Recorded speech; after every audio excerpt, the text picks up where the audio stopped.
Hi everyone, and welcome back to my channel. Today I'm going to tell you a touching story called The Woman by the Window, about a woman who experiences loneliness in her home, filled with memories. If you enjoy the story, don't forget to hit that like button and subscribe to the channel for more fun English learning stories. Let's dive in. The Woman by the Window. Margaret sat by the window, holding a steaming cup of tea in her hands. The tea shook a little because her hands were trembling. She watched the autumn leaves move in the cold morning air. The house was quiet, with only the soft sound of the old wooden floors creaking sometimes. It had been like this for many years, quiet and lonely. Once this house had been full of people, laughter, footsteps, and bedtime stories. Now it was just her and the ticking of the clock on the wall. Margaret had lived in this house for over 50 years. This was the house where she and her late husband, William, had built their life. They had 3 children. James, the oldest and the most responsible, Emily, the warm-hearted middle child, and Daniel, the youngest, always full of dreams and fun. Every room in the house held a memory. Christmas mornings when they opened presents by the fire, family dinners full of talking, and late-night talks in the kitchen with cups of cocoa. But time passed.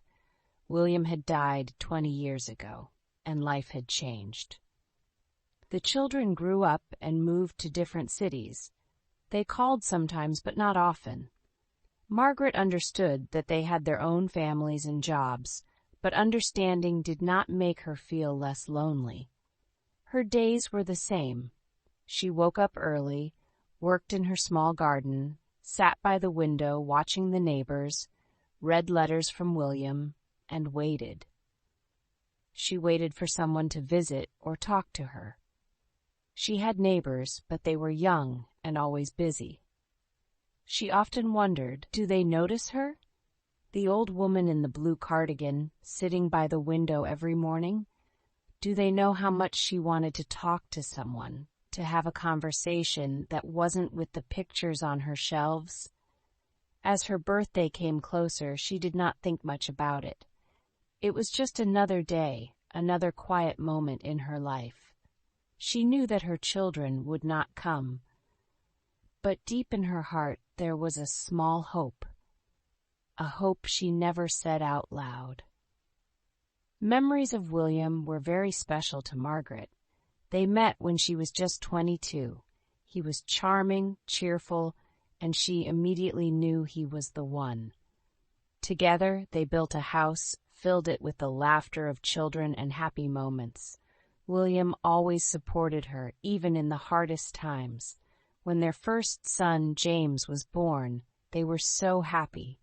Then came Emily, their little sunshine, and a few years later, Daniel, their youngest, who could always make everyone laugh. Their house was full of noise, games, and talks. But when William passed away, everything changed. The house, which was once filled with joy, became quiet. The children were with her for a while, helping and supporting her. But then each of them started their own life. James moved to another city for work. He got married, had children, and his calls became less frequent. Emily worked as a doctor. Her days were full of patients, and she had little time to talk to her mother. Daniel also moved away, wanting to build his career, and now he lived thousands of kilometers away. Margaret understood that her children had their own lives, but her heart still ached with loneliness. The long evenings were filled with silence, and the only companions were the memories. Things changed a little when a young family moved into the house next door. Sarah, her husband Michael, and their 2-year-old son Tommy.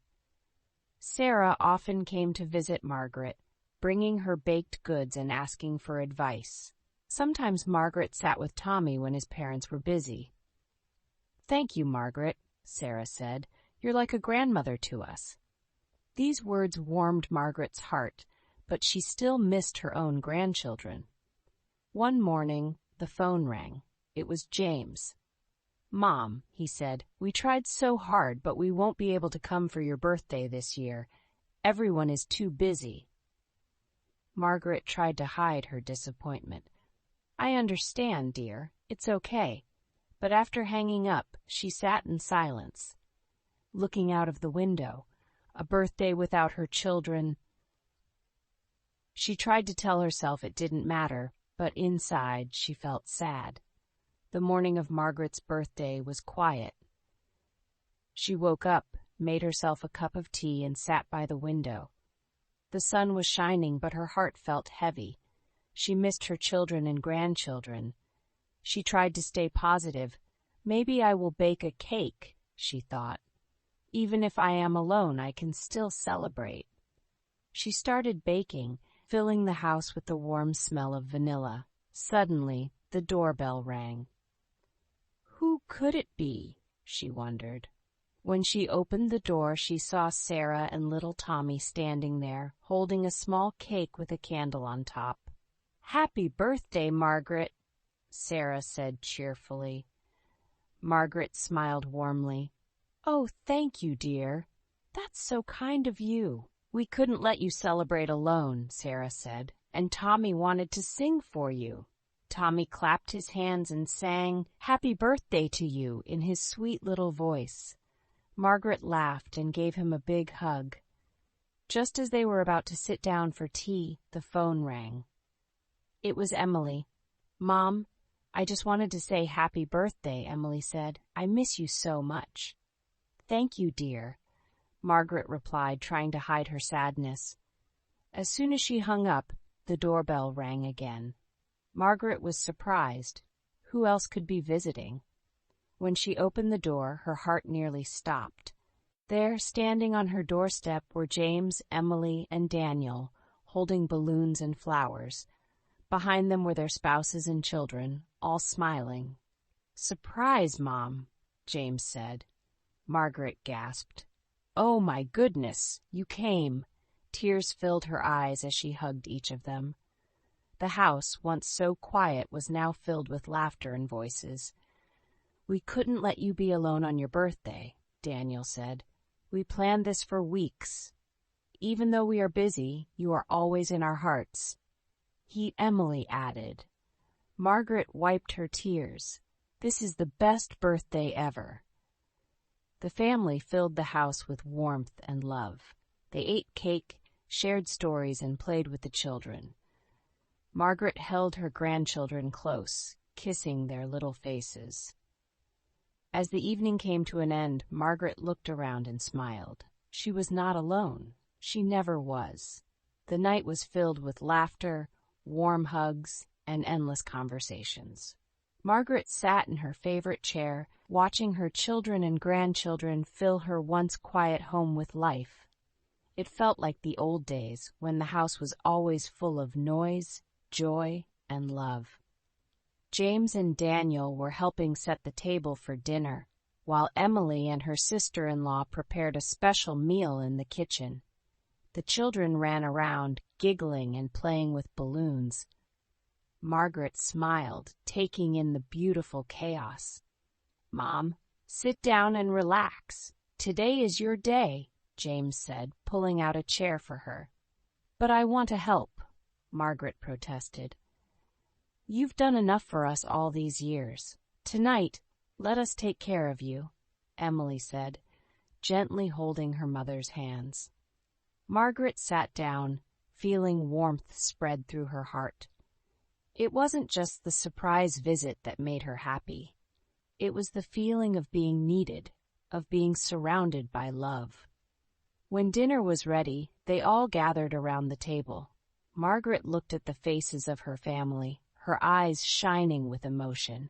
"I can't believe you're all here," she said softly. "This is the best gift I could ever ask for." "We should do this more often," Daniel said. "We let life get too busy, but family is what really matters." "Yes," Emily agreed. "No more excuses. We'll visit more, I promise." Margaret held back tears. That means the world to me. After dinner, they brought out a large birthday cake, covered in white frosting and decorated with candles. "Make a wish, Grandma," one of the grandchildren shouted. Margaret closed her eyes and took a deep breath. She didn't need to wish for anything. Her heart was already full. Still, she made a silent wish that this moment would last forever. She blew out the candles, and everyone cheered. As the night went on, they shared stories, laughed until their stomachs hurt, and enjoyed each other's company. When it was finally time to say goodbye, Margaret hugged each of them tightly. "Don't wait too long to come back," she whispered. "We won't," James promised. As they drove away, Margaret stood at the door, watching their cars disappear into the night. But for the first time in years, she didn't feel alone. Her home was filled with their laughter, their love, and their promise to return. And that was enough. If you liked this story, don't forget to give it a thumbs up and subscribe to the channel for more English learning adventures. See you in the next story.